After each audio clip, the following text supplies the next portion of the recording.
전주시 을 출신 사업정의 특별위원회 법리국가 이성윤입니다. 저는 올해 3월까지 검사로 근무했습니다. 30년을 넘게 검사 생활을 하면서 많은 수사도 해봤고 또 제 개인적으로 재판을 받았기 때문에 어느 누구보다도 법률을 잘 알고 있고 사실관계도 파악할 수도 있고 또 법률 적용이 어떻게 될까도 충분히 예측할 수 있습니다. 저는 이재명 대표 공직선거법 위반 중에서 앞에 우리 여러 위원님께 잘 설명을 했지만 제가 이걸 보고 느낀 거 이게 7인의 이재명을 지킨 7인의 어벤져스라는 말도 있었는데 일반인이 봐도 이건 문제가 나올 수가 없는 거다 확신합니다. 제가 이렇게 이 사건 공소장을 보고 느낀 거 참 부끄러울 정도로 검찰이 억지 기소를 했다 이렇게 평가를 합니다.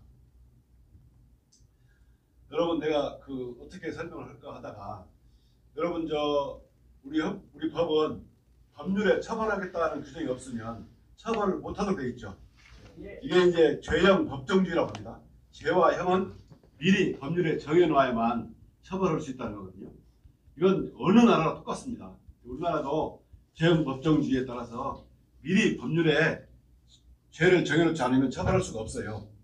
이재명 대표님 기소 내용은 공직선거법 250조 1항입니다. 허위사실 공표죄입니다.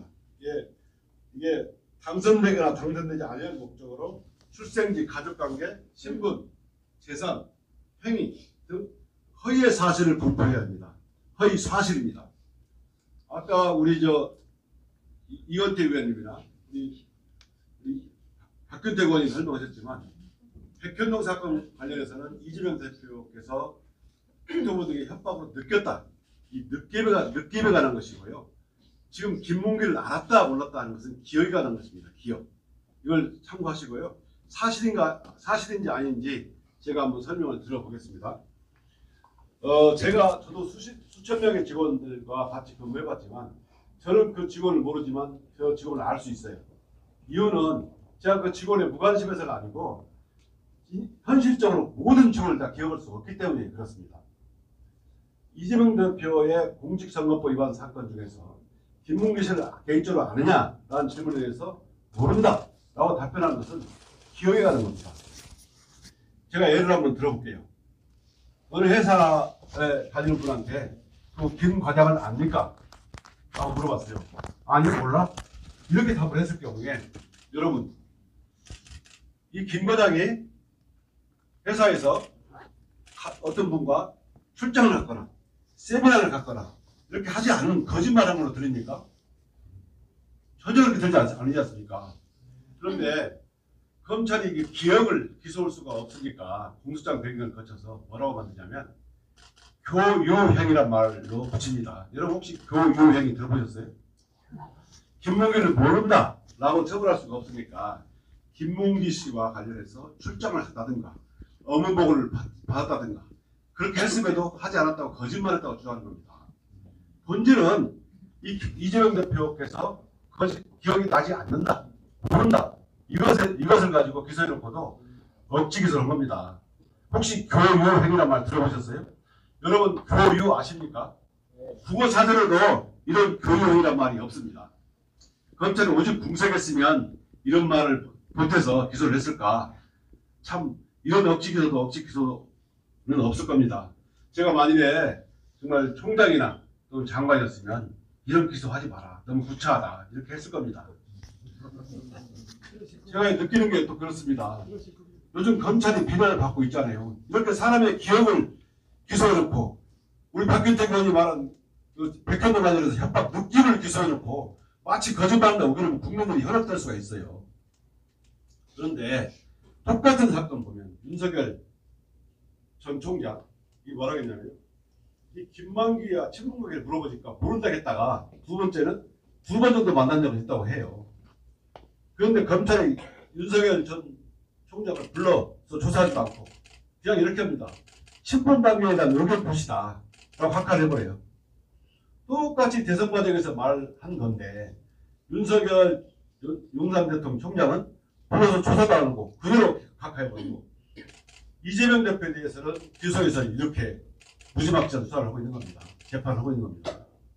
저는 이걸 보고 정말 여러분께 정말 검찰을 대표하는 사람은 아니겠지만 검찰 출신으로서 올해까지 검찰에 있었던 사람으로서 다시 한번 여러분께 부끄럽고 죄송하다는 말 드립니다.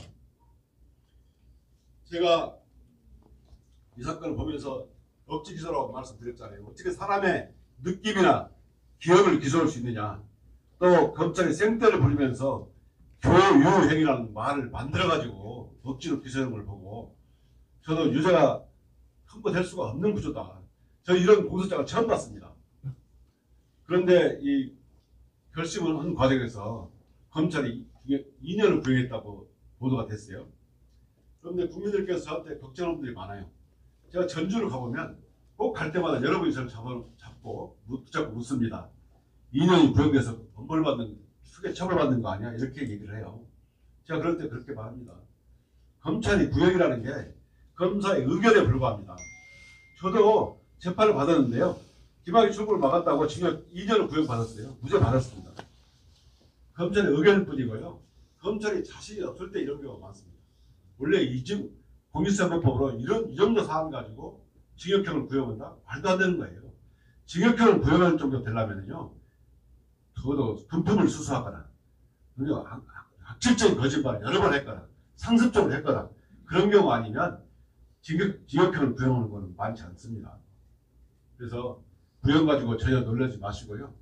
저는 어디가나 자신 있게 말합니다. 제 경험으로 봤을 때 이 공소장은 정말 억지 기소고 저는 정말 여러분들이 걱정하시는 분들 계시고 저한테도 많은 질문을 해주시던데 저는 이 사건은 아까 이건태 의원님이 말씀하신 것처럼 정상적인 판사라면 무죄를 할 것이다 말씀하셨는데요. 어떤 경우는 유죄를 하기는 정말 힘든 사건이다. 아예 불가능한 사건이라 확실합니다. 여러분 걱정 안 하셔도 되고요. 오히려 그 검찰이 김건희 디올백이나 도이치모터 봐준 거 이거 정말 엄중 항의하시고 정말 저 명태균 사건 철저하게 수사하려고 우리가 나서야 되고요. 그렇게 해야만 됩니다. 이 사건은 정말 제 경험이나 지식으로 법률을 보나 어떤 경우에 봐도 여러분이 걱정할 수 있는 상황은 발생하지 않는다 확신합니다.